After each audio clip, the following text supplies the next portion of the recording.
गर्मी की तपती दोपहर थी।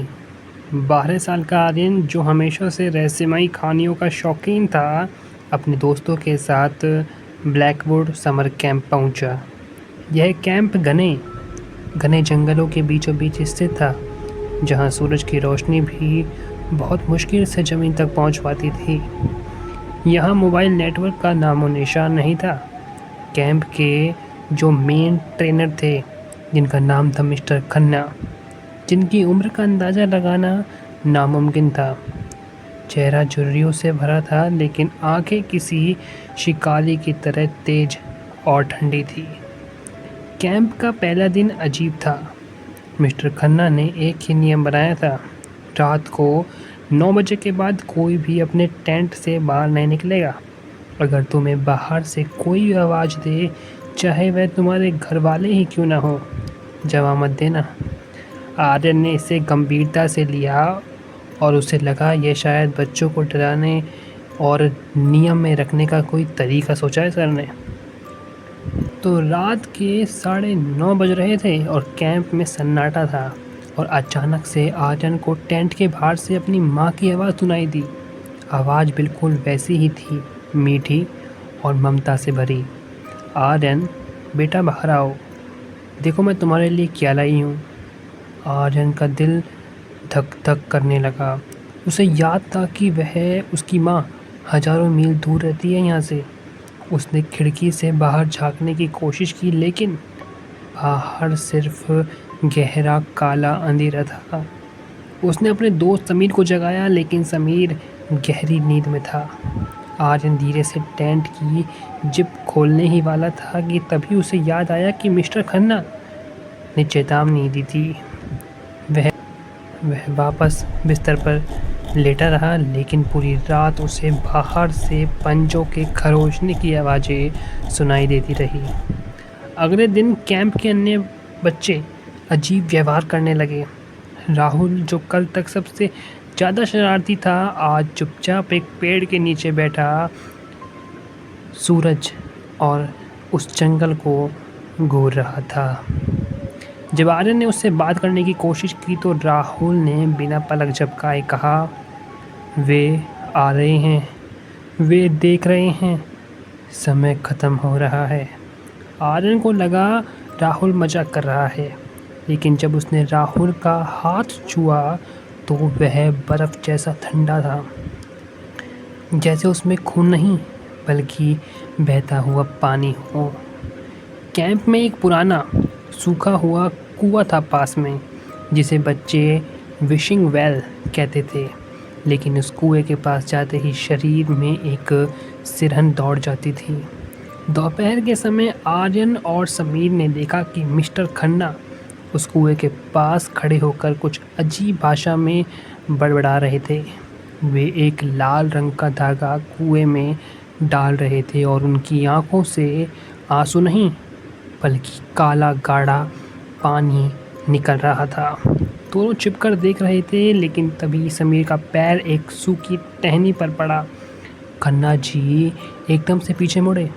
उनकी आंखें पूरी तरह काली थी। वे मुस्कुराए नहीं, बस उन्हें घूरते रहे। समीर और आर्यन ने तय किया कि वे अब इस कैंप का सच पता लगाएंगे। आधी रात को जब सब सो गए, वे चुपके से बाहर निकले। उन्होंने टॉर्च की रोशनी से कैंप के पुराने नक्शे ढूंढे, जो एडमिन ब्लॉक में रखे थे। नक्शे में एक चौंकाने वाली बात सामने आई। जो ब्लैकवुड कैंप था, वो 1985 में ही बंद हो गया था, एक बड़ी आग में, जहां दर्जनों बच्चे अपनी जान गंवा बैठे थे। आर्यन के हाथ कांपने लगे। उन्होंने जिस आधुनिक टेंट में वे रह रहे थे, वह एक भ्रम था। वे असल में एक भूतों के शहर के बीचों बीच बैठे थे। तभी उन्हें दूर जंगल में एक रोशनी दिखाई दी। वे उसी ओर भागे। वहां पहुंचते ही उनके होश उड़ गए। वे उसी 1985 वाले कैंप के जो वहाँ के शेष अवशेष बचे थे, वो उसी के बीच में ही रह रहे थे। पेड़ों पर बच्चों के नाम की पट्टियाँ लटकी हुई थी। और हर पट्टी पर खून से तारीख लिखी थी, और वो तारीख आज की तारीख थी। अचानक जंगल का माहौल बदल गया, पेड़ हिलने लगे जैसे वे आपस में बात कर रहे हों। ज़मीन से धुआं उठने लगा और मिस्टर खन्ना उनके सामने प्रकट हो गए। लेकिन इस बार वे अकेले नहीं थे। उनके पीछे वे सारे बच्चे खड़े थे जो पिछले कुछ दिनों से अजीब व्यवहार कर रहे थे। वे अब इंसान नहीं थे बल्कि खोखली रूहें, मतलब एक आत्मा बोले तो। उनकी जो अंदर की आत्मा थी वो दिख रही थी, एकदम खाली शरीर। मिस्टर खन्ना ने कहा, यह कैंप कभी ख़त्म नहीं होता। हम हर 40 साल में एक नया बैच लाते हैं। जो इस चक्र से बच जाता है वह अगले बैच का मार्गदर्शक बनता है, मतलब वो इस बैच को गाइड करता है। आर्यन को एहसास हुआ कि मिस्टर खन्ना वास्तव में 1985 के उस हादसे का एक इकलौता सर्वाइवर था जिसने अपनी जान बचाने के लिए उन मासूम बच्चों की रूहों का सौदा किया, किसी शैतानी ताकत से किया था। अब उसे हर 40 साल में नए बच्चों को बलिदान के लिए लाना पड़ता था। आर्यन और समीर जान बचाकर भागने लगे। वे वापस कुएं की ओर पहुंचे क्योंकि उन्हें लगा कि वही एकमात्र बाहर निकलने का रास्ता है। कुएं के अंदर से उन्हें अपने नाम सुनाई दिए, हजारों बच्चों की पुकार सुनाई दी। समीर का पैर एक अदृश्य जाल में फंस गया। आर्यन, मुझे बचाओ। जैसे ही उसका पैर फंसा तो उसने कहा, आर्यन मुझे बचाओ। समीर चिल्लाया। आर्यन ने उसका हाथ पकड़ा, लेकिन अचानक कुएं के अंदर से दर्जनों हाथ, मतलब बहुत सारे हाथ निकले और समीर को गहराई में खींच लिया। आर्यन ने उसे बचाने की कोशिश की, लेकिन उसके सामने खुद मिस्टर खन्ना खड़े हो गए थे। खन्ना ने मुस्कुराते हुए आर्यन के कंधे पर हाथ रखा और कहा, अगली बार तुम यहाँ के रक्षक होगे। आर्यन कैसे बचा उसे नहीं पता। सुबह हुई तो वह शहर के बाहरी इलाके में एक हॉस्पिटल के बाहर मिला। पुलिस ने उससे कई सवाल पूछे, लेकिन आर्यन सदमे में था।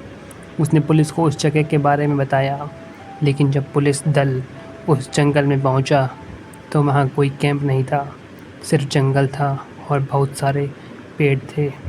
एक पेड़ पर एक नई पट्टी लटकी हुई थी और जिस पर लिखा था, समीर।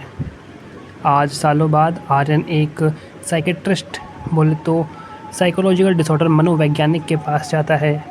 डॉक्टर कहते हैं कि उसने वह सब अपनी कल्पना में, अपने दिमाग में बनाया था, लेकिन हकीकत यह है कि हर 40 साल में एक नया विज्ञापन, एडवर्टाइजमेंट अखबार में छपता है। ब्लैकवुड समर कैंप, मस्ती और एडवेंचर का मौका।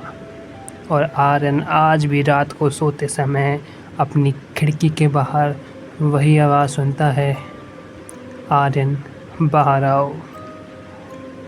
तो ये थी हमारी आज की हॉरर स्टोरी।